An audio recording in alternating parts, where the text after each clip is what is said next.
عابد اور علیمہ دو میاں بیوی تھے۔ ان کی ایک بیٹی تھی جس کا نام اسمارہ تھا۔ اسمارہ اکیلی بہن تھی۔ عابد کا بھائی اور بھابھی فوت ہو گئے تھے۔ اس کی بھی ایک بیٹی تھی جس کا نام حمالہ تھا۔ عابد نے اسے اپنی بیٹی کی طرح پالا تھا، مگر اسمارہ اور علیمہ اس کو اچھا نہیں سمجھتے تھے۔ جب عابد گھر پر نہ ہوتا تو وہ اسے بہت تنگ کرتے، اس سے سارے گھر کے کام کرواتے۔ حمالہ بہت خوبصورت لڑکی تھی، وہ ایک حساس لڑکی تھی اور سہمی سہمی رہتی تھی۔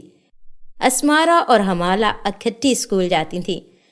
حمالہ اسکول میں بھی کسی سے زیادہ دوستی نہ رکھتی۔ ایک دن اسمارہ کی طبیعت ٹھیک نہیں تھی، وہ اسکول نہ جا سکی۔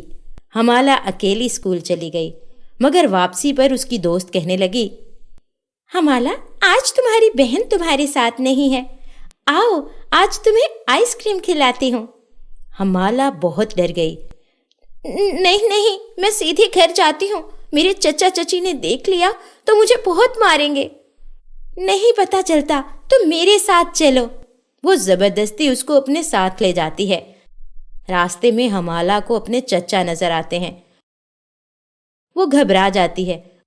اس کی دوست اس کو ایک باغ میں لے جا کر چھپا دیتی ہے۔ جب وہ باغ میں کھڑی ہوتی ہے تو وہاں اس کو گڑیا نظر آتی ہے۔ وہ بہت عجیب سی تھی اور اس کی آنکھیں نیلی اور چمکدار تھیں، اس کے بال سنہرے تھے اور اس کا جسم سونے کا بنا ہوا تھا۔ اس نے گڑیا کو اٹھا لیا اور بیگ میں چھپا کر گھر لے آئی۔ جب رات کو سب سو گئے تو وہ گڑیا نکال کر دیکھنے لگی۔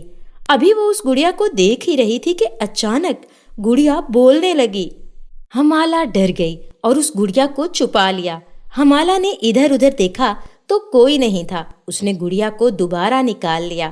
وہ کیا دیکھتی ہے کہ وہ آواز تو اس گڑیا میں سے آ رہی تھی۔ حمالہ اس سے باتیں کرنے لگی۔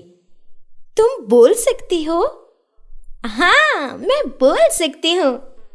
تمہارا نام کیا ہے؟ نیلم پری۔ حمالہ حیران ہو کر اس کو دیکھتی ہے۔ کیا؟ ہاں میں ایک پری ہوں۔ پریستان والی پری؟ ہاں میں پریستان سے آئی ہوں۔ مجھے ایک دیو نے ایسا بنا دیا، وہ مجھ سے شادی کرنا چاہتا تھا، مگر میں ایک پری تھی، میں اس سے شادی نہیں کرنا چاہتی تھی۔ وہ مجھے بالکل پسند نہیں تھا، اس لیے میں نے شادی سے انکار کر دیا۔ اس دیو نے مجھ سے بدلہ لینے کے لیے مجھے سونے کی گڑیا بنا دیا اور اس نے کہا اگر تم مجھ سے شادی نہیں کرو گی تو تم کسی سے شادی نہیں کر سکو گی۔ پھر اس نے مجھے انسانوں کی دنیا میں پھینک دیا اور کہا کہ تمہیں اب کوئی دوبارہ پری نہیں بنا سکے گا۔ تو تم اب کیا کرو گی؟ ساری زندگی یوں ہی رہو گی؟ ہاں، میں تمہیں دوبارہ پری کیسے بنا سکتی ہوں؟ کوئی تو طریقہ ہوگا۔ ہاں، یہاں سے مشرق کی طرف ایک پہاڑ ہے، اس کے پیچھے ایک جنگل ہے، جنگل کے پاس ایک ندی بہتی ہے، اگر تم مجھے اس ندی میں ڈالو تو میں ٹھیک ہو سکتی ہوں۔ میں تمہاری مدد کروں گی، میں لے کر جاؤں گی تمہیں وہاں۔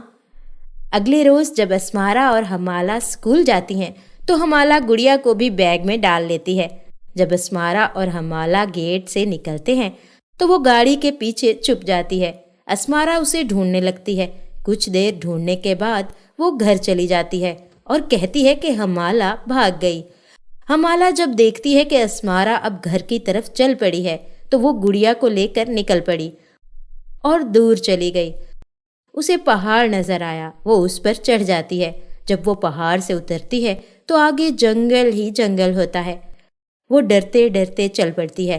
راستے میں اسے جانوروں کی آوازیں آتی ہیں، مگر وہ آیت الکرسی پڑھ کر چلی جاتی ہے۔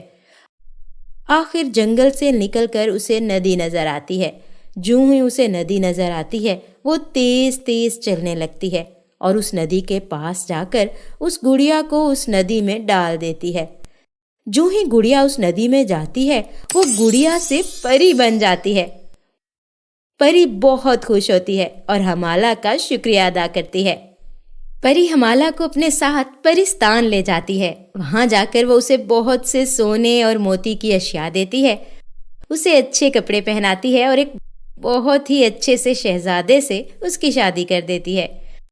حمالہ شادی کے بعد اپنے چچا کے پاس آتی ہے۔ وہاں اس کے چچا بہت غصے میں ہوتے ہیں۔ وہ سمجھتے ہیں ہمالہ گھر سے بھاگ گئی ہے، مگر جب ہمالہ سب کچھ اپنے چچا کو بتاتی ہے تو وہ بھی بہت خوش ہوتے ہیں اور اپنی بیٹی اسمارا اور بیوی علیمہ کو بہت غصہ ہوتے ہیں۔ وہ بہت شرمندہ ہو جاتی ہیں اور ہمالہ سے معافی مانگتی ہیں۔ چچا ہمالہ کو خوشی خوشی اس شہزادے کے ساتھ رخصت کر دیتے ہیں۔ اس طرح ہمالہ کی زندگی میں بھی بہت خوشیاں آ جاتی ہیں۔ اگر آپ کو ہماری ویڈیو پسند آئی ہے تو اس طرح کی اور بھی اچھی اچھی کہانیاں دیکھنے کے لیے ہمارے چینل کو سبسکرائب کریں، لائک کریں اور بیل آئیکن دبانا نہ بھولیے گا۔